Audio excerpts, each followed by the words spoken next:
Olá, sejam todos muito bem-vindos. Hoje a gente vai falar sobre alimentação e saúde do coração. E o meu convidado de hoje vai ser o Dr. Ricardo Ferreira, ele é cardiologista e ele vai tirar muitas dúvidas aqui que a gente tem justamente sobre esse assunto da saúde do coração, que sempre está despertando aí muitas perguntas, né? Essa questão do colesterol, do que comer para melhorar a nossa saúde do coração. Então, essa vai ser a nossa conversa de hoje. Sejam todos muito bem-vindos. Vou pedir para vocês enviarem essa live, se vocês conhecem alguém aí que tem colesterol alto, alguém aí que tem eventos cardiovasculares na família, ou até para os seus familiares mesmo. Acho que é uma live bem bacana para a gente aprender mais sobre esse assunto e saber o que fazer aí, porque eventos cardiovasculares causam muitas mortes todo ano, né?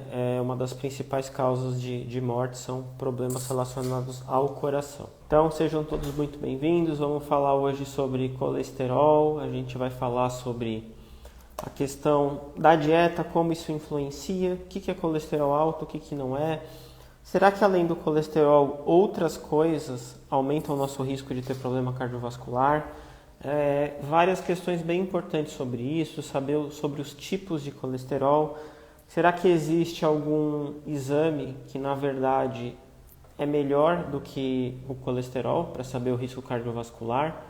Então a gente vai conversar sobre tudo isso, tá? Daqui a pouco o doutor vai entrar e aí a gente começa o tema da live de hoje, vai ser bem interessante. A Cristina aqui falou que já está interessada sobre o tema do LDL, falaremos disso. É uma das pautas aqui que a gente colocou e a gente vai falar muito sobre isso. Eu não sei se todo mundo aqui já é meu seguidor, quem não for, vou pedir para aproveitar para me seguir. Eu falo muito sobre alimentação, falo sobre a questão do emagrecimento, da estratégia da relação proteína-energia, e ela é uma estratégia aí que dá para você emagrecer sem necessariamente precisar cortar alimentos e coisa do tipo. O doutor entrou aqui, eu vou chamar ele aqui, peraí. Oi, tudo bem? Boa noite, tudo bem? Boa noite, tudo bem? Tá me ouvindo bem? Tudo bem. Tá me Ah, ouvindo bem aí também? Tá tranquilo o sim, som? tá tranquilo. Bom, primeiro eu queria te agradecer por ter disponibilidade de vir aqui fazer a live e compartilhar com a gente o seu conhecimento desse tema aí que é bem complexo, né, para as pessoas mais leigas, e até para quem se interessa por dieta, porque começa a ler tanta coisa do colesterol que no final das contas a pessoa está talvez mais perdida do que o leigo. Então é muito bom para a gente esclarecer esse tema aqui. E para a gente começar, gostaria que você se apresentasse, contasse um pouquinho de você para o pessoal. Bom, para quem não me conhece, então, na verdade eu sou médico, né? Eu sou cardiologista, então eu trabalho aqui no interior de São Paulo, né? Eu me formei aqui na Unesp, né? Que fica em Botucatu, no interior de São Paulo. Na verdade eu já tenho 20 anos de formado, né? Então eu fiz a minha residência médica em cardiologia clínica. E depois eu fiz uma segunda residência em ecocardiografia, que é uma subespecialidade da cardiologia, né? E assim que eu terminei as residências, eu acabei sendo convidado para ficar como médico contratado aqui na Faculdade de Medicina. E aqui eu defendi meu doutorado e estou até hoje, na verdade, há 20 anos já aqui. E eu faço a parte didática aqui na faculdade. Ainda eu sou preceptor da residência de ecocardiografia, então eu ainda tenho esse vínculo aí com a Faculdade de Medicina nessa parte didática, apesar de eu passar a maior parte do tempo hoje no consultório, né, fazer com outras atividades, mas ainda tenho esse vínculo com a institucional, com a faculdade, ainda dando atividade como professor, né? Ah, bacana, bem legal saber disso. Então você também dá aula e atende, né? Vamos dizer assim. Sim. Para quem não me conhece, meu nome é Felipe Cagiano, né? Eu tinha uma outra profissão, mas por me interessar muito por nutrição, eu comecei a fazer faculdade de nutrição. Hoje eu só trabalho com isso e eu falo muito realmente da questão da relação proteína-energia. Talvez a gente até comente um pouco aqui durante a live, que é uma estratégia de emagrecimento que pode ser adaptada aí a qualquer tipo de dieta, desde low carb até vegetariana. Você pode usar o conceito aí da relação proteína-energia que vai dar uma melhorada no que você está fazendo. Bom, para a gente começar aqui, queria que primeiro a gente definisse um pouco o que é doença do coração ou doença cardiovascular, porque se a gente pesquisar rapidinho no Google, a gente já vê que na lista de causas de morte aí no mundo, eventos cardiovasculares está ali entre os primeiros, se não o primeiro ali, né?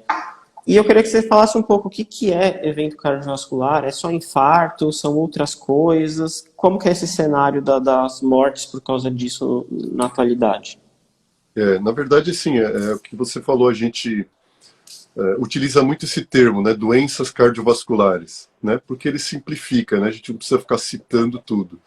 Então, mas na verdade, doenças cardiovasculares engloba uma série de coisas, né, e como você já adiantou, é a principal causa de morte hoje no Brasil, e não só no Brasil, como a maioria dos países desenvolvidos, as doenças cardiovasculares são a principal causa de morte.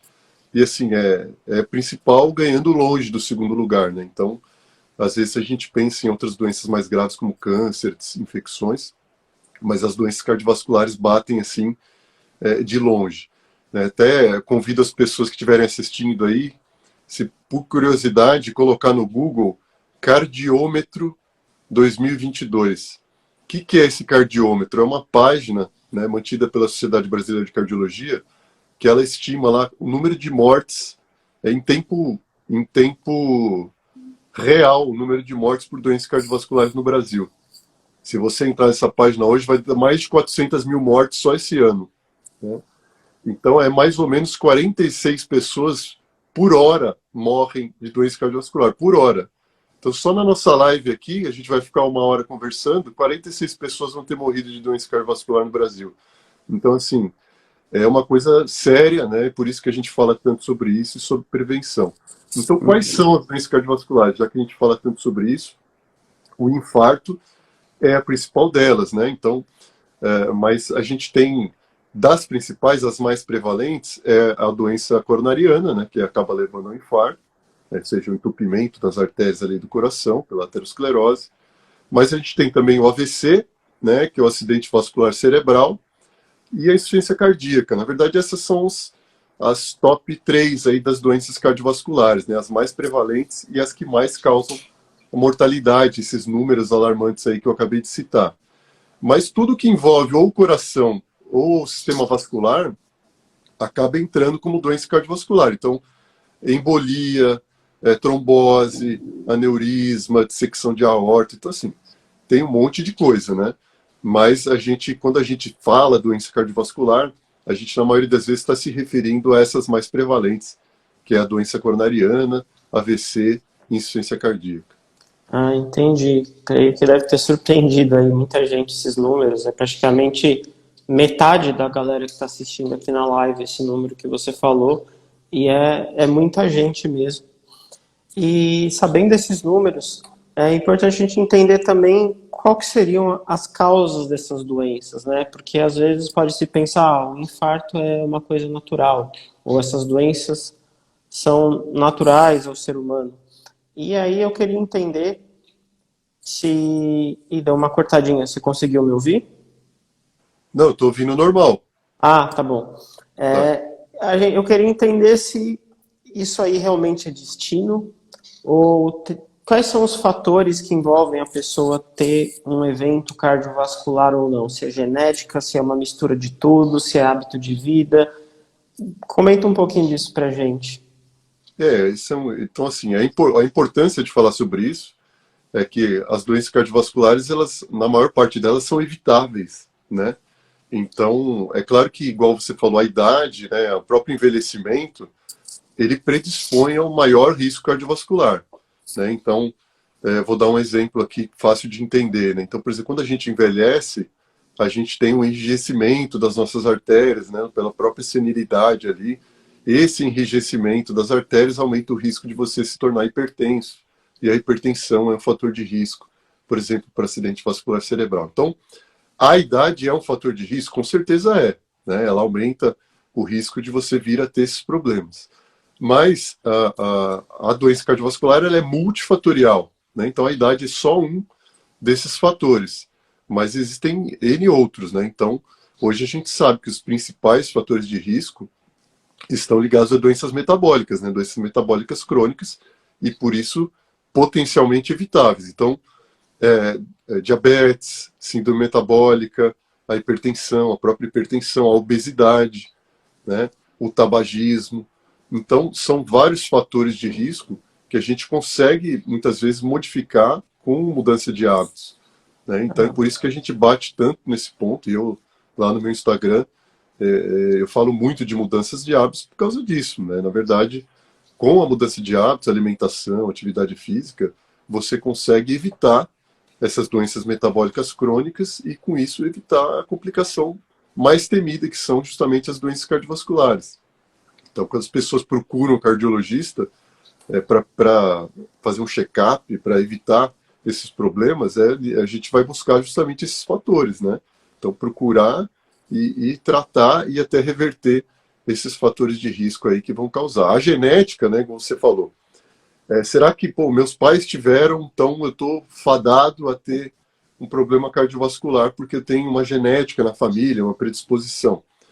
A genética, na verdade, ela conta como fator de risco, mas é muito o potencial assim muito menor do que doenças metabólicas, por exemplo. Quando a gente compara, né, tem até um estudo que eu comentei aqui outro dia, que chama Women's Health Initiative. Né? Foi um estudo prospectivo, que durou mais de 21 anos, mais ou menos, acompanhando mulheres ao longo da vida, e ele viu quais os fatores de risco que tinham mais impacto na chance dessas mulheres desenvolver doença coronariana. Né? E falando mais de infarto, né, a doença coronariana propriamente dita. Então, ele conseguiu comparar qual que era o peso de cada fator de risco, né? Porque os fatores são esses que eu acabei de falar. Mas qual o peso de cada um deles? Será que o cigarro é tão importante quanto o diabetes? Será que a obesidade é tão importante quanto a hipertensão? Eu sei que eles são fatores de risco, mas qual é o pior deles? Né? A gente sempre fica se perguntando isso. Então, esse estudo, ele conseguiu dar essa ideia. Né? E aí ele mostrou lá, através de estatísticas, né? Então, hazard ratio, que é uma estatística que a gente usa lá, o diabetes foi o pior dos fatores de risco. Então, para mulheres desenvolverem doença coronariana, o diabetes contou com um hazard ratio de 10. Então, assim, aumentou muitas vezes o risco de uma mulher desenvolver doença coronariana. Aí, se você comparar com a genética aumentou em 1,5. Então, enquanto o diabetes aumentou em 10, a genética aumentou em 1,5. Então, assim, aumenta, mas, assim, comparativamente, é muito menor do que as doenças metabólicas. Né? O segundo lugar, só para as pessoas saberem, o segundo lugar depois do diabetes foi a síndrome metabólica. Aí depois veio a hipertensão, depois, meio que empatado com a hipertensão, veio a obesidade, né, com 4 ali de hazard ratio, e o tabagismo. Então, esses aí meio empatados. Então, assim, a gente tem cada fator de risco tem o seu peso, mas hoje a gente sabe que os fatores de risco que estão relacionados à resistência à insulina, aparentemente, eles têm um peso maior. Então, diabetes e síndrome metabólica. Tá. Inclusive o tema da nossa próxima pergunta aqui, a gente vai entrar mais a fundo nisso. Queria agradecer o José Henrique Amorim, ele comprou um selinho aqui para apoiar a live, obrigado pro José. E eu queria falar muito dessa questão do risco cardiovascular, porque vamos dizer assim, popularmente, as pessoas relacionam basicamente genética, que tem gente na família que teve colesterol, que teve infarto, coisa assim, então tem mais chance. E o colesterol, né? Se você tem colesterol alto, você pode ter problema no coração. E eu acho que você deve ver muito isso com o paciente. Basicamente é isso que o pessoal atribui a ter evento cardiovascular. Se eu tiver um colesterol baixo e se eu não tiver ninguém que teve infarto na família, eu tô meio que protegido. E então você comentou um pouquinho disso, né? Que não é bem assim. Para a gente entender que existem vários fatores que aumentam o risco. E eu também queria que você explicasse um pouquinho, porque essa ideia de fator de risco, eu vejo que é muito difícil das pessoas assimilarem, que é uma coisa até vamos dizer que não é tão intuitiva, porque a gente está muito acostumado a ouvir assim, olha, se você tiver um colesterol alto, você vai ter um infarto. Às vezes um médico fala muito isso, né?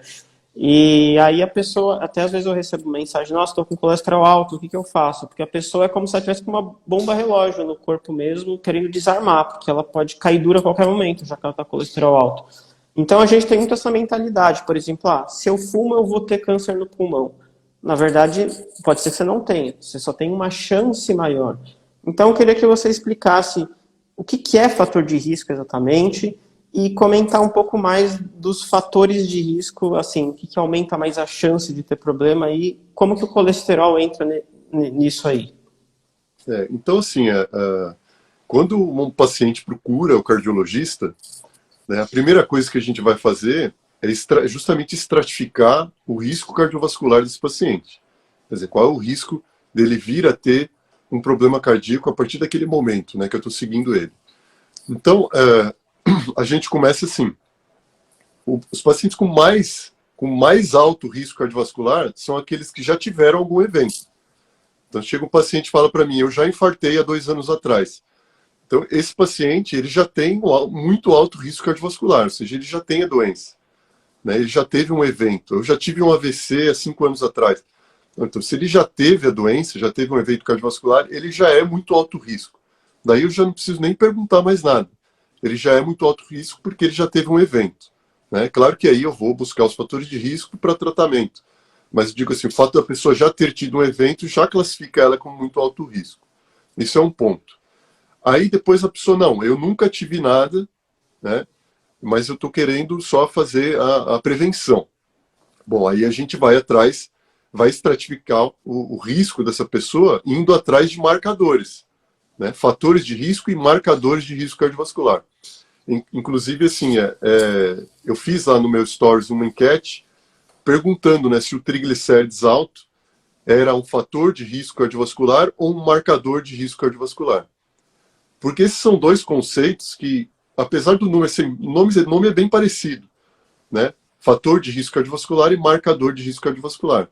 E eu vi que muitas pessoas votaram fator, outras marcador, porque esse conceito às vezes fica meio confuso. O que é, então, fator de risco e marcador de risco? Então, veja o triglicérides, por exemplo. O triglicérides alto, então uma pessoa com triglicérides de 350.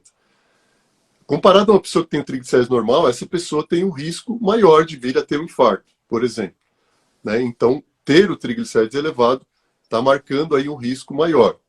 Aí eu vou dar uma medicação para baixar o triglicérides dessa pessoa. Então eu vou lá e dou um fibrato, né? Uma medicação que a gente usa para baixar o triglicérides. Aí eu até abaixo o triglicérides ali no exame de sangue. Mas o risco dessa pessoa ter um infarto continua alto. Quer dizer, então, mas eu não abaixei o triglicérides com remédio, por que ela continua tendo o mesmo risco de ter infarto? Porque, na verdade, o triglicérides alto, ele é um marcador de risco e não um fator. Porque ele está marcando um comportamento de risco. Então, quem são as pessoas que têm triglicérides elevado? São pessoas que se alimentam de maneira inadequada, sedentários, né? Então, assim, pessoas que têm resistência à insulina, diabetes. Então, o triglicérides elevado está marcando um comportamento que a pessoa tem de risco cardiovascular. E aí, eu diminuir o triglicérides como remédio, sem modificar os hábitos que levaram ela a ter o triglicérides elevado, não diminui o risco dela. Então, isso está mostrando para mim que aquilo lá é só um marcador, né? Mas e o fator de risco? Qual que é a diferença? Então, vou pegar o mesmo paciente, mas que ele está com a pressão de 15/9. Então, ele está hipertenso, né? Mas o que levou ele a ser hipertenso? Mesma coisa, ele está na alimentação errada, sedentário, ganhou peso, e aí a pressão subiu. Aí eu dou um remédio para baixar a pressão arterial dele. Então, dei lá um remédio e a pressão arterial dele com o remédio foi para 12/8. Aí eu diminuí o risco dele ter um infarto, diminuí. Mesmo que ele não mude a alimentação, mesmo que ele não perca peso, mesmo que ele continue sedentário. Então, assim, claro que não é para ele fazer isso, idealmente é que ele mude isso também. Mas eu interferindo na pressão arterial com uma medicação, eu consigo diminuir o risco dele ter um infarto, ainda que ele não resolva aquelas coisas que causaram a hipertensão. Então, isso mostra para mim que é um fator de risco, né? Então, quando eu faço uma intervenção no fator de risco, eu consigo diminuir a chance da pessoa ter um evento. Mas os marcadores não, né? Então, tem vários marcadores de risco. Então, por exemplo, ácido úrico. Pessoas que têm o ácido úrico elevado estão associadas com maior risco de infarto. Mas aí eu vou lá e dou um halopurinol, um remédio para baixar o ácido úrico. Aí eu vou diminuir o risco das pessoas terem infarto? Não, porque o ácido úrico é só um marcador. Não adianta dar um remédio para diminuir o ácido úrico, ele pode diminuir a chance de ter gota, né, artrite gotosa, mas eu não vou diminuir o risco de ter um infarto, porque o ácido úrico elevado está só marcando hábitos de vida inadequados. Né? Então a gente sabe que pacientes com síndrome metabólica costumam ter ácido úrico elevado. Né? Então, na verdade, o que está aumentando o risco dele ter um infarto é a síndrome metabólica, não é o ácido úrico alto. Até sobre isso, só um adendo. Eu conheço algumas pessoas que mudaram a alimentação, por exemplo, começaram a comer mais proteína, melhoraram tudo, emagreceram, e por algum motivo o ácido úrico está alto, né? Aí a pessoa acha que isso é um super problema, que talvez ela tenha que parar de comer proteína para baixar o ácido úrico. E esse caso é justamente o oposto, né? Ele não tá exatamente marcando um problema, ele está alto por algum motivo, aí tem que investigar a pessoa, mas assim, um exame está alto ou um exame está baixo, sem olhar o contexto, não significa tanto, né? Quanto as pessoas, assim, nossa, meu exame está alto, a pessoa fica assustada, né? Não, então. E assim, tem alguns casos que até a gente, até hoje, fica em dúvida se é marcador ou fator de risco. Quer ver um? É o HDL. É o HDL que é o famoso colesterol bom. Né? Então, o HDL, a gente sabe que ele tem uma série de funções importantes no corpo, né? O transporte reverso do colesterol e tal. Então, ele é protetor em relação à aterosclerose. Então, a gente pensa, bom, o HDL é um fator de risco, né? Se eu melhorar o HDL da pessoa que está com HDL baixo, com certeza eu vou diminuir o risco dela ter um infarto. Mas o fato é que, até hoje, todos os remédios que a gente utilizou para aumentar o HDL, nenhum deles deu certo, né? Nesse sentido de diminuir eventos. Então, a gente já tentou o ácido nicotínico, né, que é a niacina. Aumenta o HDL? Aumenta, mas não diminui o risco da pessoa ter um infarto. Então, assim, provavelmente porque o HDL é um marcador. Então, mesma coisa, fibrato também, ômega 3, até o ômega 3. Eu falo, não, mas ômega 3, peraí, doutor, ômega 3 eu sei que faz bem para o coração. Né? Não vem me falar que não. De fato, sim, né? A gente tem estudos com ômega 3 mostrando redução de eventos. Mas mesmo nesses estudos, a chance da pessoa diminuir o evento não teve nada a ver com o aumento do HDL. Então, não é porque eu dei ômega 3 e aumentou o HDL que diminui o risco de infarto. Não, tem a ver com o fato da pessoa estar tomando o ômega 3, mas não com os níveis de HDL. Então, o HDL mesmo é uma prova. A gente tem vários remédios que aumentam o HDL, mas não diminui o risco da pessoa ter um infarto. Então, provavelmente, aí você fala assim para mim, não, olha, meu HDL era 30, mas aí eu entrei na academia, eu fico lá 1 hora na esteira, faço musculação e tal, e aí meu HDL subiu para 60, né? Comecei a comer gorduras boas na alimentação, melhorei minha alimentação, tirei carboidrato refinado e tal. Meu HDL, que era 30, subiu para 60. E meu risco de infarto diminuiu. De fato, diminuiu. Mas será que diminuiu porque você começou a fazer exercício e melhorou a alimentação? Ou porque seu HDL subiu de 30 para 60? Né? Provavelmente porque você melhorou a alimentação e começou a fazer exercício. Então, ele só está marcando que você melhorou os seus hábitos. Né? Então, às vezes os marcadores... Por que eu estou falando isso? Porque às vezes a pessoa chega no consultório com o exame de sangue e fala, doutor, meu HDL está 40, o que eu tomo para melhorar meu HDL? A verdade não é esse o raciocínio, né? Então, às vezes a pessoa fica atrás da pílula mágica, né? Qual suplemento eu tomo para aumentar meu HDL? Não, veja, não é isso que vai resolver. Vai resolver você modificar os hábitos que fizeram você ter o HDL baixo. Né? Então, esse que é o interessante do marcador de risco. Né? O marcador você tem que intervir na causa, na raiz do problema. Exatamente. Eu vi que o pessoal ainda está com dúvida. Deixa eu tentar dar um exemplo aqui para ver se fica mais fácil. Vamos dizer assim que as pessoas que chegam molhadas em casa têm mais chance de serem atropeladas, tá? E aí a pessoa começa a usar um guarda-chuva para diminuir esse risco de ser atropelado. Só que no fim das contas ela acaba sendo atropelada da mesma forma. Porque na verdade o problema não era chegar em casa molhado. Era que quando chove, aumenta o número de atropelamento, independentemente da pessoa chegar em casa molhada ou não. É que geralmente quando chega molhada está chovendo. Então, tem exames que eles querem apontar uma coisa do corpo para a gente. Então, olha, tem coisa aqui no corpo que não está funcionando direito e isso aparece no exame. Só que se você só melhorar o que está aparecendo, agora não está mais aparecendo isso. O problema continua lá. Você só não está vendo. Você tomou um remédio que apaga ali. É como se o corpo tivesse com uma tocha aqui, ó, tem um problema aqui. Aí você toma um remédio que apaga essa tocha. Só que o problema continua lá.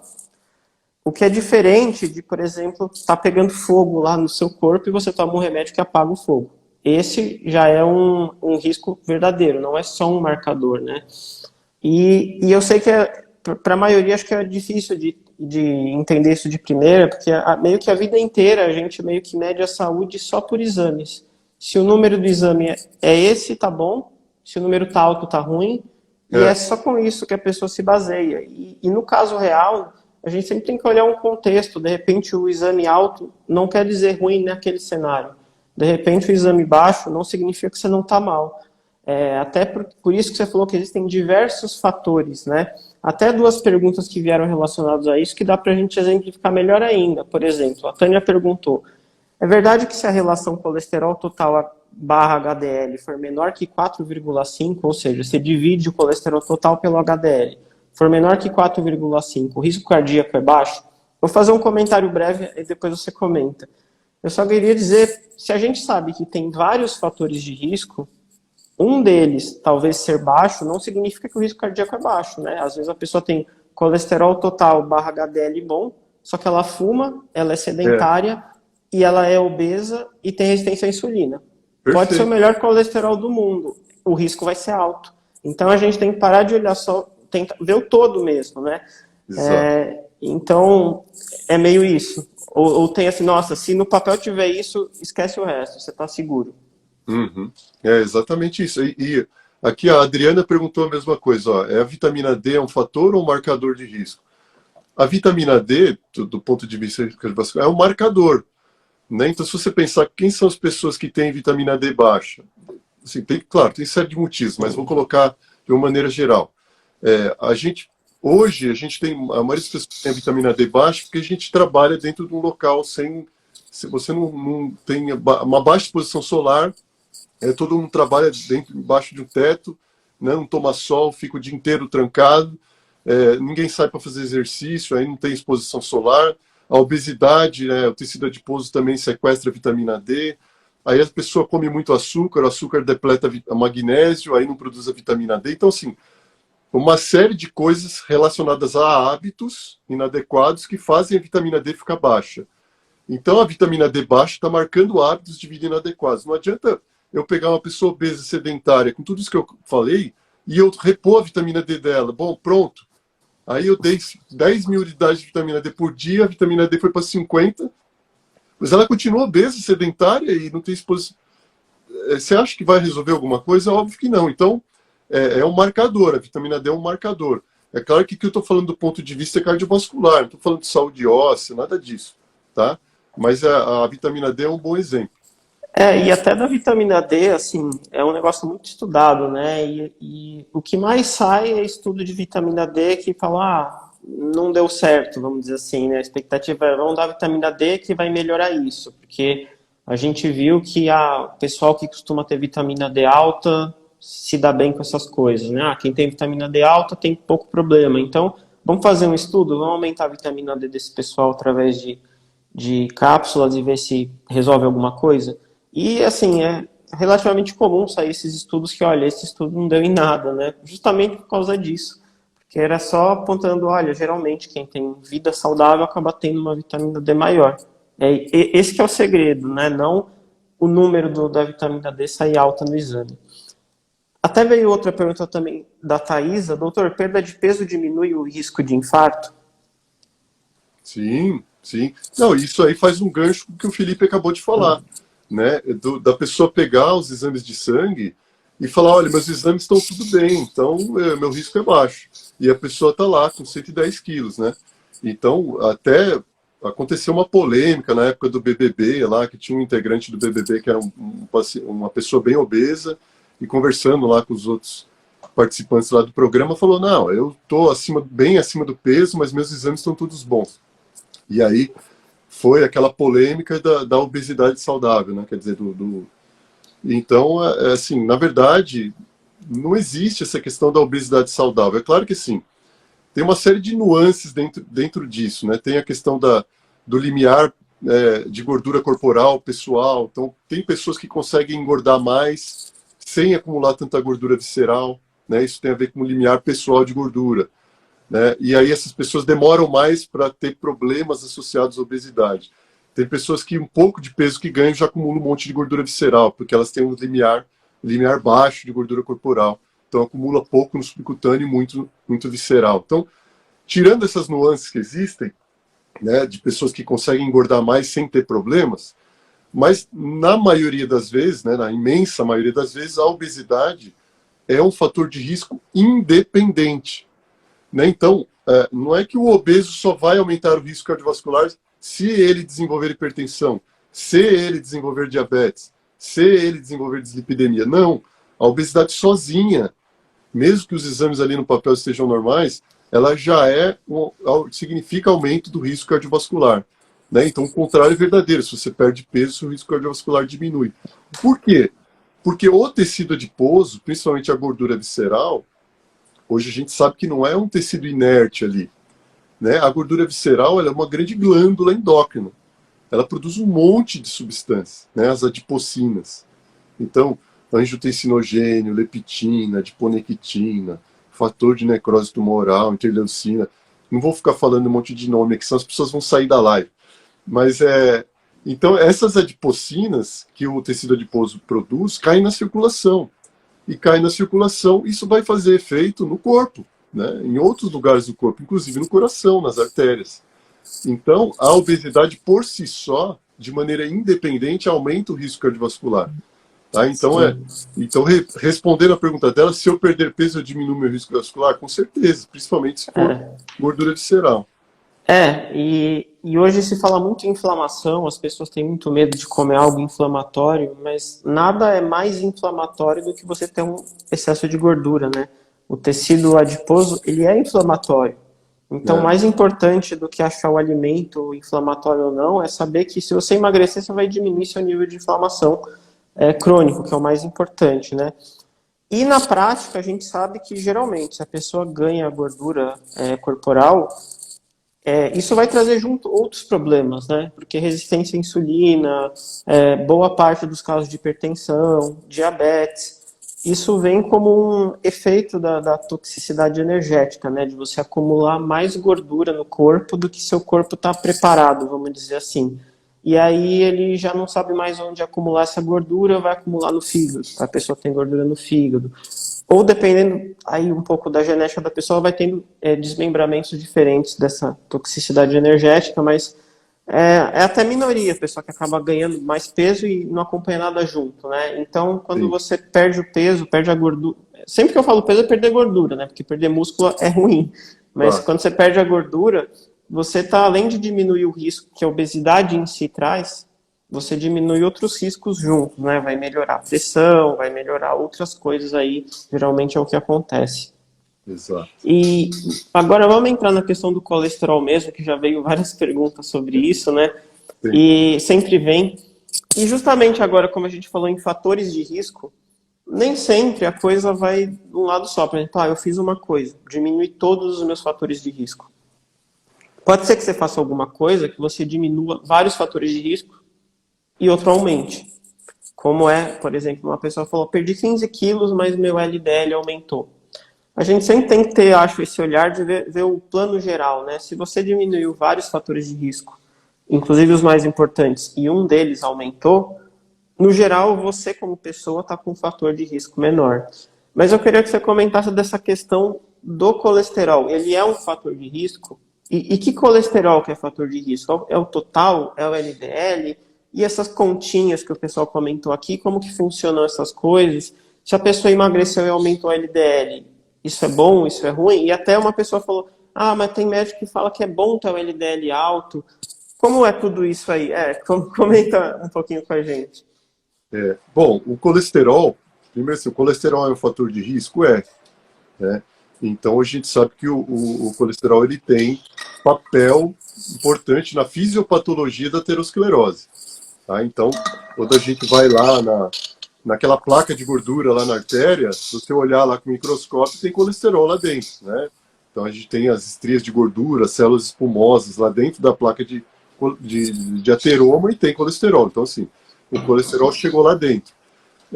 Quem levou o colesterol para lá? As lipoproteínas, né? Que é quem carrega o colesterol dentro do nosso sangue. Então, essas coisas que a gente dosa no exame, LDL, HDL, VLDL, esses são lipoproteínas. Né? Na verdade, são as estruturas que carregam dentro delas o colesterol e o triglicérides na nossa corrente sanguínea. Né? Então é isso que a gente dosa. E aí sim, o LDL é essas partículas que levam ali o colesterol, né, para dentro da parede da artéria para formar o ateroma. Mas aí que tá, tem contexto, né? Você precisa de um contexto para que o colesterol cause doença. Não é assim, todos nós temos colesterol no sangue. Né? Então por que todo mundo não tem aterosclerose? Não, porque não é bem assim, né? Então, assim, para que venha a causar aterosclerose, você primeiro de tudo tem que ter a lesão do endotélio. Esse é o start da aterosclerose. Né? Você precisa ter disfunção endotelial, que é o endotélio, para quem está assistindo, é uma camada que reveste ali por dentro as nossas artérias. Então, para você ter aterosclerose, primeiro você precisa que um fator de agressão vai lá e cause uma lesão no endotélio. Tá? E hoje a gente sabe que a inflamação é o principal ator aí, né? Então, a doença aterosclerótica ela é uma doença inflamatória.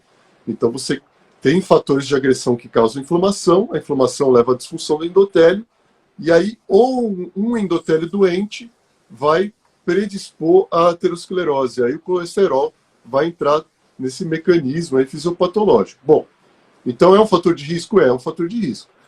Mas depende para quem. Né? Então, eu preciso ver o contexto onde o colesterol está inserido. Então, você citou agora há pouco tempo o tabagismo, né? Então, se eu pego uma pessoa que fuma 2 maços de cigarro por dia, se eu deixar o colesterol dela muito alto, é claro que vai dar problema, né?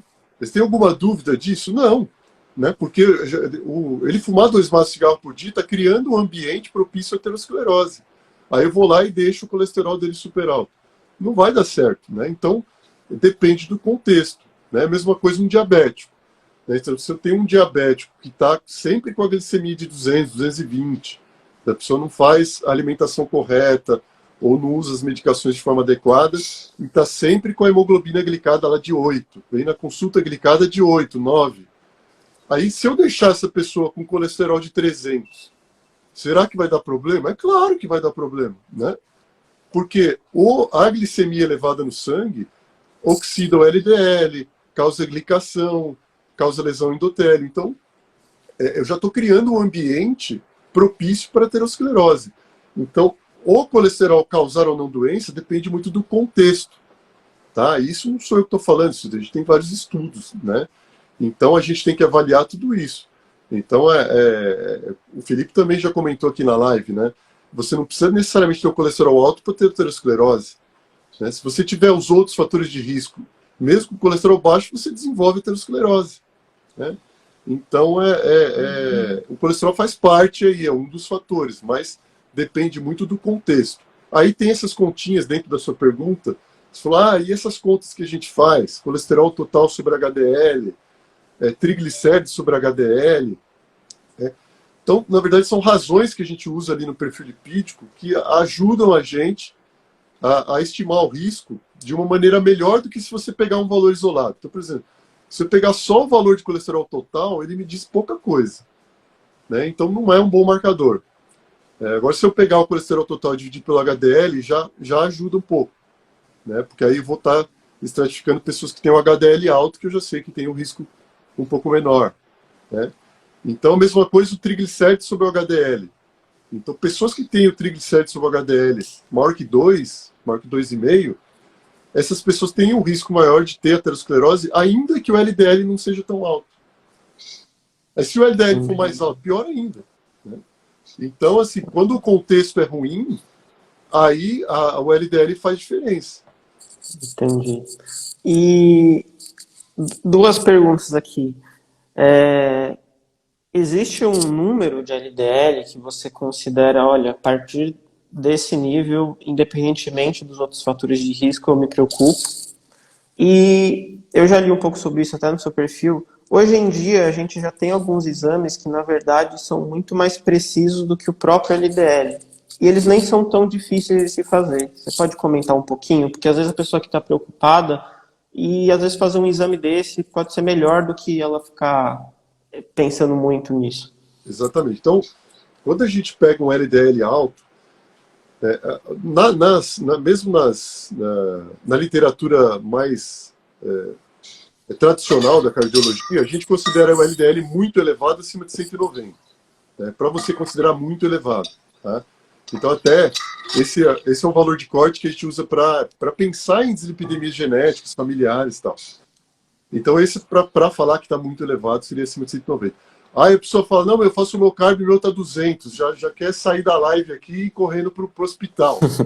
Não é isso, né? Não é assim. Então, dependendo do contexto, a gente tem que avaliar outras coisas. Então, o Felipe comentou de outros exames. Então, quando o LDL está alto, o certo é você tentar descobrir qual é o padrão de LDL da pessoa, né? E para isso você vai utilizar outros exames.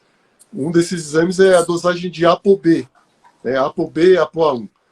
E o engraçado é que a dosagem de ApoB e ApoA1 é barata, não é um exame caro, né? É um exame barato e os convênios cobrem, é que pouca gente usa. Mas isso está em diretriz de cardiologia, SBC, diretriz normal.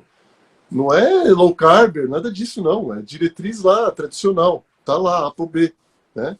Então, a dosagem de ApoB ajuda muito nesse sentido, né? Da gente tentar descobrir o padrão de LDL que a pessoa tem. Se é o LDL maior, menos heterogênico, ou se é o padrão de LDL pequeno e denso, que é aquele que é mais heterogênico, mais perigoso. Então, quando os valores de LDL estão altos, você tem que buscar, através de outros exames, para saber qual é o padrão que predomina em relação ao LDL da pessoa, e também buscar outros marcadores de inflamação, né? Então a gente usa PCR ultrassensível, homocisteína, fibrinogênio, ferritina e por aí vai, né? Então, coisas, lipoproteína A, que é outro exame também que pouca gente conhece. Então, eu tenho outros marcadores que vão auxiliar a gente decidir, o cardiologista decidir se precisa tratar ou não, né? Que a questão toda é, eu preciso abaixar esse LDL da pessoa? Né? Quer dizer, isso vai trazer um problema para ela? E além dos laboratoriais, outra coisa muito importante são exames de imagem, né? Quer dizer, exames que vão falar para mim de maneira objetiva se a pessoa tem ou não aterosclerose. Né? Então, isso às vezes é até mais importante do que o próprio exame do perfil lipídico. Né? Então, hoje a gente tem, por exemplo, o score de cálcio, um exame fantástico nesse sentido, né? Que é um exame feito por tomografia e que você consegue detectar a aterosclerose. Então, às vezes você faz... eu tenho pacientes no meu consultório que têm um LDL mais alto, assim. E aí a pessoa já tem esse LDL mais alto há anos. Fala assim, doutor, eu tenho isso daqui, já faz anos que eu tenho, mas a pessoa não tem nenhum outro fator de risco. E aí você faz o score de cálcio e dá 0. As coronárias da pessoa limpinhas. Aí você fala, por que eu vou dar um remédio para diminuir o colesterol dessa pessoa se ela já tem isso há mais de uma década e ela não está desenvolvendo aterosclerose? Assim, não tem motivo, né? Então, os exames de imagem para detecção objetiva de aterosclerose, eles ajudam a gente muito nesse sentido. Entendi. Bacana isso. E pensando até nessa questão da LDL alto, mesmo para quem está ouvindo aqui, eu creio que existem, assim, eu tenho LDL alto e talvez eu esteja com um pouco de sobrepeso, talvez eu queira pensar em diminuí-lo, né? Vamos dizer assim. Eu acho que tem duas maneiras de se fazer isso, né? Primeiro tem a medicação, a gente vai falar um pouco sobre isso, e tem os hábitos de vida, porque a gente sabe que a atividade física pode reduzir, né, o LDL, e até mesmo a alimentação também pode reduzir o LDL. E aí eu gosto de separar em dois grupos. Primeiro tem aquela pessoa que come muito alimento ultraprocessado, que está na dieta padrão. Se ela passar a comer mais comida de verdade, a tendência é que diminua esse LDL e Sim. melhore tudo, né? E tem aquela pessoa que está fazendo uma dieta low carb e o LDL aumentou. Nisso eu percebo que tem dois grupos, assim. Tem pessoas que têm uma sensibilidade maior à gordura na dieta, ou seja, se a pessoa aumenta um pouco a gordura, o LDL dispara. E tem outras pessoas que não, mesmo comendo mais gordura, o LDL não aumenta muito. E aí, nesse contexto, principalmente, por exemplo, sabendo usar a relação proteína-energia, você pode talvez diminuir um pouco a energia que você está comendo da gordura e trocar por energia do carboidrato. Então, por exemplo, você diminui um pouco o creme de leite e a manteiga e começa a comer mais batata doce e abóbora, por exemplo, ou uma fatia de mamão, que também não vai tirar da low carb. Você está comendo um pouco menos de gordura e um pouco mais de carboidrato. E para muitas pessoas fazer isso já resolve. Porque é só um ajuste pequeno e às vezes a pessoa pensa, mas será que eu preciso fazer esse monte de exame para saber? Não, tá bom, eu posso comer um pouco mais de um abacaxi, um mamão e não comer mais creme de leite, ou diminuir o creme de leite. Pronto, já resolve, né? Então eu queria que você comentasse um pouco desses fatores de hábito de vida que a pessoa pode fazer para abaixar o LDL e, consequentemente, eu queria que você comentasse, essas coisas também alteram o ApoB? Ou aí você comenta, e o que a gente sabe que diminui o ApoB, e a questão dos remédios, porque eu percebo o seguinte, assim, né, é meio praxe qualquer elevação da LDL um médico passar estatina. E com isso muitos médicos começaram a falar um pouco mal, criticar esse comportamento, né? E hoje em dia eu já vejo até o oposto, pessoas que têm muito medo da estatina, como se fosse uma coisa extremamente danosa, sendo que eu creio que tem muitos casos que tomar estatina vai ser bom para a pessoa. Então eu queria que você comentasse um pouco essa questão da estatina e os hábitos para reduzir LDL, ApoB, etc. Então tem a alimentação de fato vai interferir, né, nos nossos níveis de colesterol. Agora, por incrível que pareça, parece ser uma coisa bem. As pessoas imaginam que isso é uma coisa simples, né? Não, mas isso é claro, eu como mais gordura, meu colesterol sobe. E é tão complexo isso. Existem tantas hipóteses na literatura que se tem uma coisa que tem um monte de hipóteses, é sinal que ninguém sabe direito, né? Então, você encontra uma série de hipóteses para explicar a variação do colesterol de acordo com a alimentação. Mas, de fato, a gente sabe que, assim, depende do contexto mesmo, né? A gordura saturada, né? Então, a gordura saturada tem a genética, né? O jeito que a pessoa metaboliza a gordura saturada. Então, tem estudos mostrando lá o fenótipo de ApoE, né? Tem a ver com a metabolização da gordura saturada e principalmente as gorduras saturadas de cadeia longa, né? Então, ácido palmítico.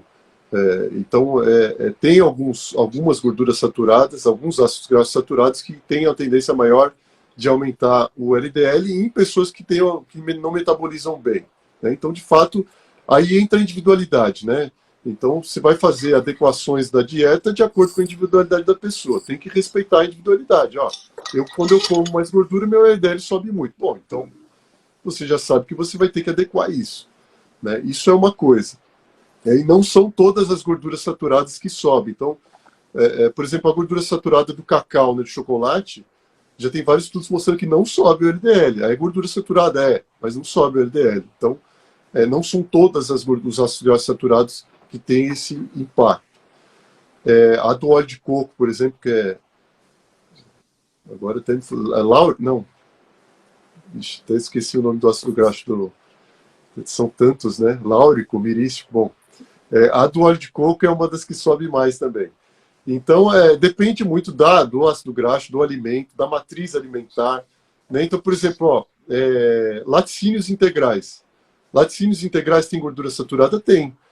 Mas tem um monte de estudo mostrando que consumo de gordura saturada não está associado ao aumento do risco cardiovascular dentro da matriz alimentar dos laticínios integrais. Então, parece que depende do alimento, não é a gordura saturada, depende da onde, né? Ninguém come gordura saturada, a gente come alimentos que contêm gordura saturada, né? Então depende da matriz alimentar, do contexto da dieta. E aí, assim, não tem só a quantidade do LDL, tem a qualidade, que é o padrão, que é tão mais importante que a quantidade. Então, hoje a gente sabe, também através de estudos, que dietas com maior quantidade de carboidratos refinados estão associadas a maior prevalência de padrão B do LDL, que é o LDL pequeno e denso. Isso daí é uma correlação quase linear, assim. Você vê os estudos, e são estudos antigos que já mostraram isso daí. Então, você vai aumentando a quantidade de carboidrato refinado da dieta e o padrão de LDL da pessoa vai pulando de A para B. Então, ela passa de um LDL grande para um LDL pequeno. Então, isso daí está aumentando a ApoB. Quando eu falo que eu mudei de um padrão de LDL grande para o pequeno, em outras palavras, eu estou falando que aumentou a ApoB, tá? Para as pessoas entenderem. Porque a ApoB, na verdade, ela conta o número de partículas. Então, toda vez que aumentei a ApoB, significa que eu aumentei o número de partículas. Né? Principalmente do LDL, porque 90% da ApoB está na LDL. Tem outras lipoproteínas, mas a maior parte no LDL. Então, veja que a qualidade da dieta vai interferir na qualidade do seu LDL. Então não adianta eu falar assim, não, eu diminuí a gordura para diminuir meu LDL. Aí você substituiu por carboidrato refinado e seu LDL diminuiu, mas agora ele é todo pequeno e denso. Quer dizer, você fez um péssimo negócio, né? Então, assim, em vez de você diminuir o seu risco cardiovascular, você aumentou. Na dieta, assim, o pessoal sempre pergunta de cortar, mas a gente nunca corta alguma coisa, a gente substitui alguma coisa. Por isso que até eu falei, diminuir gordura para colocar uma fruta, uma batata, senão, se falar, tira a gordura por carboidrato, a pessoa tira o abacate para colocar o pão. Sendo que ela podia talvez tirar o presunto ultraprocessado que ela está comendo para colocar um pedaço de melancia, por exemplo, né? Então, a gente sempre tem que pensar na qualidade da dieta. E como você falou, tem gente que às vezes é a quantidade total de gordura. Tem gente que às vezes se diminuir um pouco a saturada e colocar mais abacate, funciona. Tem gente que às vezes a questão é só o carboidrato muito baixo mesmo. Ao invés de 30 gramas por dia, passa a comer 60. Já ajuda. Tem gente que às vezes a questão da fibra, não é nem tanto carboidrato, é que aumentando a fibra vai melhorar a questão do LDL. Então, são parâmetros que aí vai ter que ver como se adequa a cada um. Tem várias composições que dá para fazer, né? Até hoje eu recebi uma pergunta assim, meu colesterol subiu muito com a low carb, será que a low carb não é para mim? E eu falei, nossa, mas tem assim, 600 maneiras diferentes de você fazer low carb. Você pode fazer low carb com 30 gramas, 60 gramas, 90 gramas, pode fazer com mais fruta, com mais fibra, pode fazer com mais azeite, com mais abacate. Enfim, tem muitas manipulações que dá para a pessoa fazer e ver como que ela reage melhor. É a individualidade mesmo. E em relação até à estatina, né? Até veio a Tânia comentou aqui. Tenho medo da estatina. Alguns médicos dizem na internet coisas muito ruins como calcificação das artérias. Comenta um pouquinho pra gente dessa questão da estatina, se é ruim, se todo mundo tem que tomar, se não, enfim, dá um geral pra gente sobre isso. E o que ela faz? Ela diminui o LDL, ela diminui o marcador, ou ela diminui as partículas ruins, entre aspas? Como funciona? Ela diminui. A estatina é uma das drogas, é a droga mais utilizada para tratamento de dislipidemia, né? Inclusive, é uma das drogas mais prescritas no mundo, né?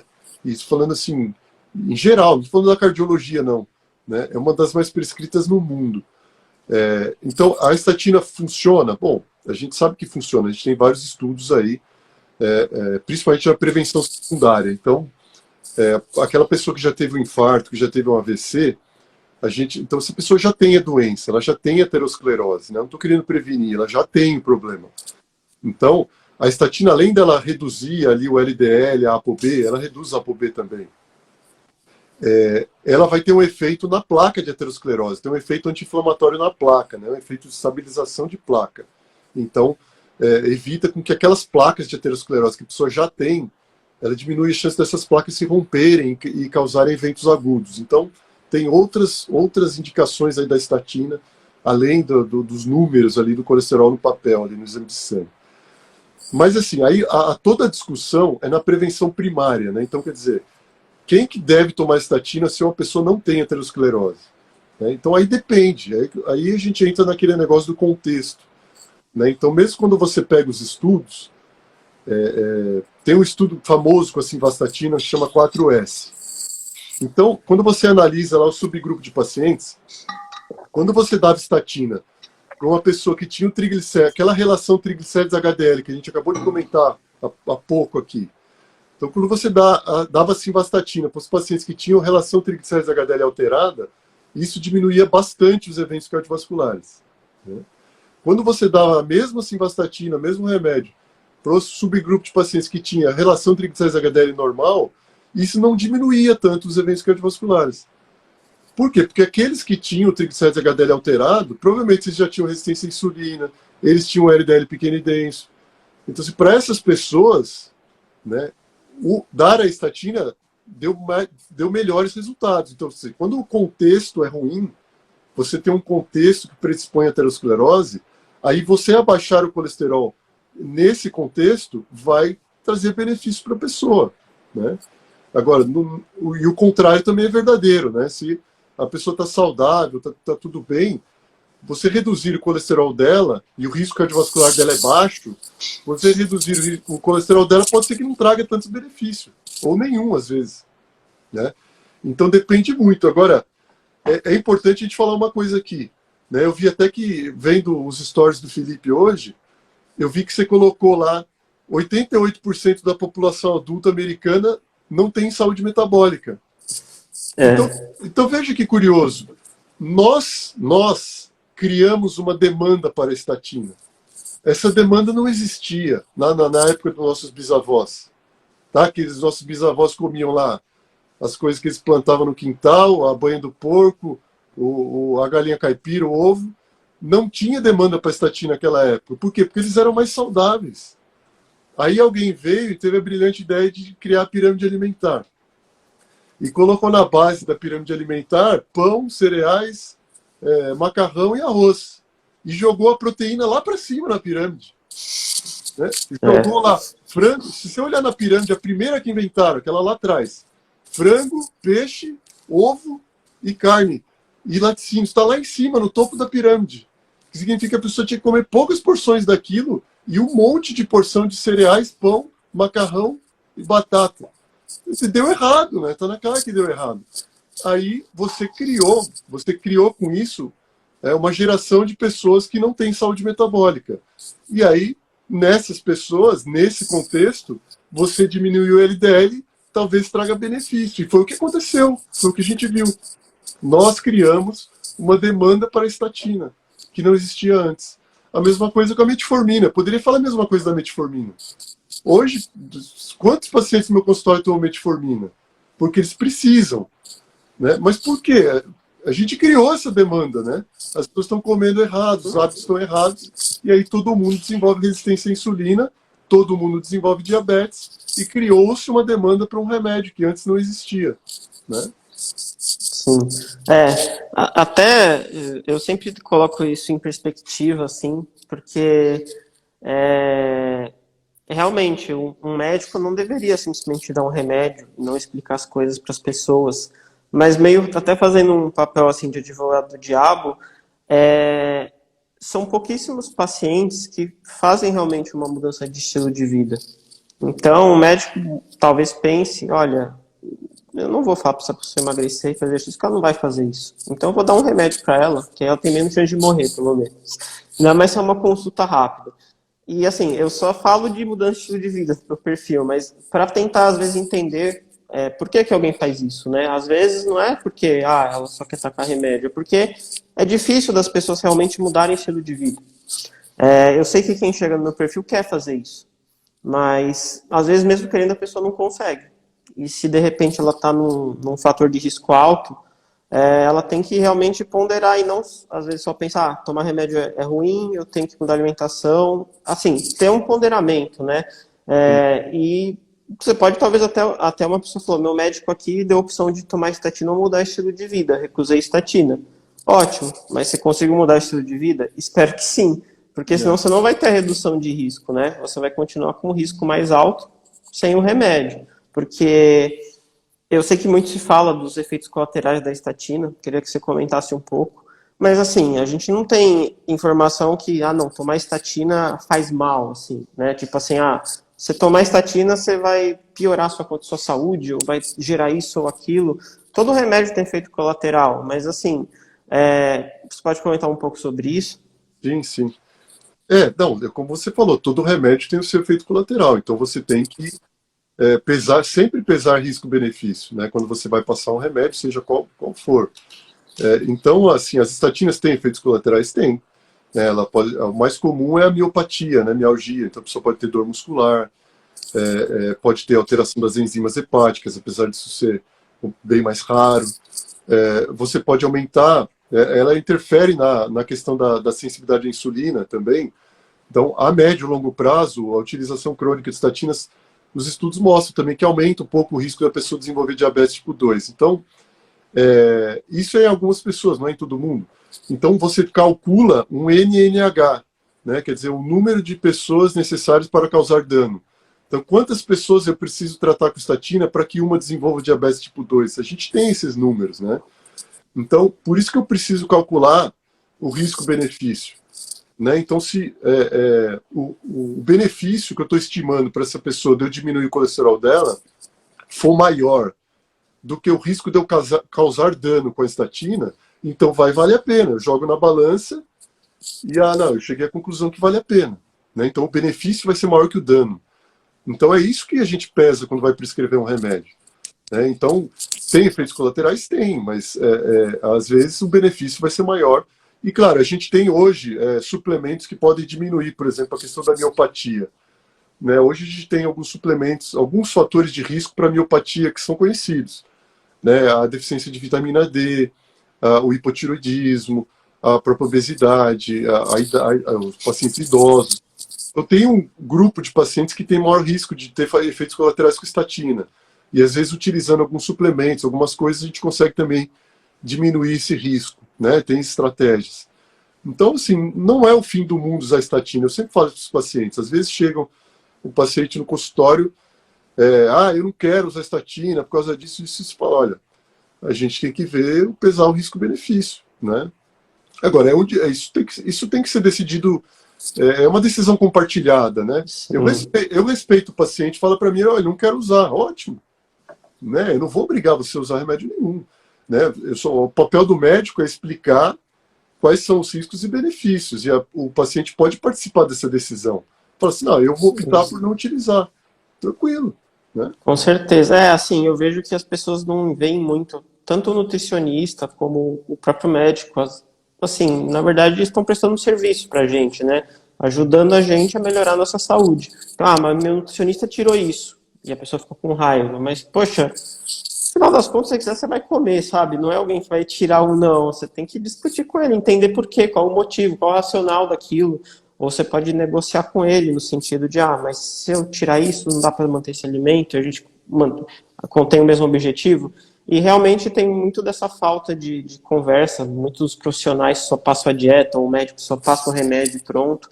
Então, eu penso até quem está com mais na dúvida sobre isso, a melhor ideia é você já até entrar no perfil do Dr. Ricardo e tentar marcar uma consulta com ele, que ele vai ter mais capacidade de realmente olhar o seu quadro, analisar seus fatores de riscos e te falar. Eu sei que tem até alguns cálculos, que você coloca alguns dados na calculadora e fala, olha, para você não tem necessidade de usar estatina. Ou se você não quiser usar estatina, é importante você melhorar isso e isso. Ou você até encontra outras maneiras, né? Eu acho que, assim, ir de um médico confiável, porque eu vejo isso muito no meu Instagram, a pessoa só vai lá para falar mal do próprio nutricionista ou do próprio médico. Poxa, vai em outro médico então, você não está preso a ninguém, né? Então procure um médico que você confie, porque é muito ruim você ir em alguém que você não confia, né? Então, quem está com mais dúvida, acho que a melhor coisa é procurar um médico confiável. E acho que você atende online também, né? Sim, sim, eu tenho. Então entra lá e tira a dúvida com ele que vai ser melhor, porque às vezes a gente quer uma solução então eu tenho que diminuir a gordura, é isso que vai dar jeito. Não sei, é uma possibilidade em alguns casos. Então eu vou ter que tomar estatina, não sei, né? Então analisar o contexto inteiro, que aí vai ser muito melhor para você não, na maioria das coisas você não vai ter essa resposta definitiva, né? Bom, a gente já está aqui mais de uma hora. Queria que você desse as suas considerações finais. Se você quiser comentar alguma coisa, fique à vontade. Esse assunto é um assunto que sempre traz um pouco de polêmica e de fato assim, é uma dúvida comum, né, das pessoas que me procuram, né, agora, desde que eu criei aqui um Instagram para falar sobre isso, para dedicar o meu Instagram para falar sobre isso, muitas pessoas acabam me procurando mesmo com essas dúvidas aí relacionadas ao colesterol, ao risco cardiovascular. Então, é sempre bom fazer essas lives para esclarecer. Eu vi que muita gente comentou aqui. Eu acho que muita gente vai sair daqui um pouco mais esclarecida com relação a essas dúvidas.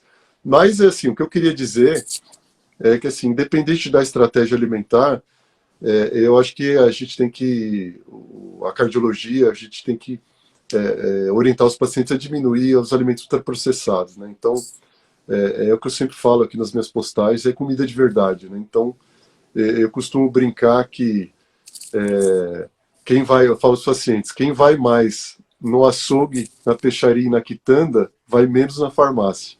Então, é o que eu brinco com eles, que é comida de verdade, é adequação biológica, na verdade, né? É aquele negócio da ecologia nutricional. Então, a gente, na verdade, na maior parte do tempo, na nossa rotina, tentar comer coisas que nosso corpo foi programado para comer, né? Então, evitar os pacotes, as comidas industrializadas aí.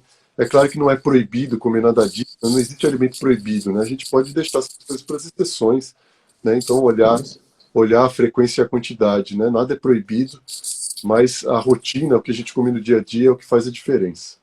Ah, Certo? E com proteína e certeza. energia, e a proteína e energia, sempre quando um paciente me pergunta, e a proteína e energia? Eu falo, não, você vai lá no perfil do Felipe Cajano, eu vou economizar saliva aqui, você lê os posts dele lá que você vai entender direitinho. Obrigado. Realmente, assim, até porque quando a pessoa come comida de verdade, ela dificilmente não vai estar num estilo de dieta low carb, né? Porque a gente às vezes fica muito na cabeça com low carb mais restrita, mas até 130 gramas de carboidrato por dia é low carb. E a pessoa que come comida de verdade, às vezes mesmo comendo arroz, feijão, não é tão fácil você comer mais que 130 gramas de carboidrato com comida de verdade. Na verdade, é difícil. Você vai ver ali, você tem que comer muita fruta, bastante arroz e feijão, e se você ainda colocar uma carne ali, colocar mais proteína, você já não vai comer tanto arroz e feijão assim. Então, com comida de verdade, é difícil comer 200, 300 gramas de carboidrato, a não ser que você se esforce demais para isso, né? Assim, igual bodybuilder, que faz um shake com um monte de banana para justamente... Mas assim, comendo de forma minimamente natural e mantendo a proteína mais alta, não tem muito como você fugir de uma dieta que esteja dentro de um espectro da low carb. E eu sempre falo muito dessa coisa do alimento proibido, porque eu vejo que as pessoas usam muito isso para não fazer, né? Assim, então tem que cortar, não vou fazer. Peraí, é igual a questão do fator de risco. Você pode melhorar toda a sua alimentação e continuar comendo seu chocolate, vai estar muito melhor. Hoje até uma pessoa falou, então é o ultraprocessado que tem que cortar da vida. Olha, a não ser que você vá morar na selva, é meio difícil você falar que, olha, de hoje até o fim da minha vida eu nunca mais vou comer um alimento ultraprocessado. Poxa, quem que faz isso? Praticamente ninguém.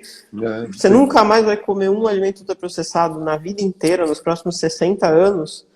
É quase impossível. E eventualmente a pessoa vai comer e aí ela vai acabar a dieta dela. Porque, tinha me proposto a nunca mais comer isso, agora eu comi e já era. Não tem nada a ver isso, né? Realmente a gente mudar a base da nossa dieta. Só responder uma pergunta rapidinha. Alguém perguntou se comer proteína muda a cor da urina. Olha, em geral não, mas o que pode mudar a cor da urina são alguns alimentos, como o fígado. Você come mais fígado, sua urina fica ali meio fluorescente, colorida, assim, né? Ela falou verde-limão, deve ser isso. Mas, enfim, queria agradecer o Dr. Ricardo. Quem quiser saber mais dessas coisas dos riscos cardiovasculares do coração, eu vi que ele está sempre falando ali. E também para quem faz low carb e quer procurar um médico aí que entenda disso, né? Porque tem muito médico que não sabe nada dessa estratégia, melhor ainda. Então, eu queria agradecer, boa noite para todo mundo e até a próxima. Boa noite. Até mais. Um abraço.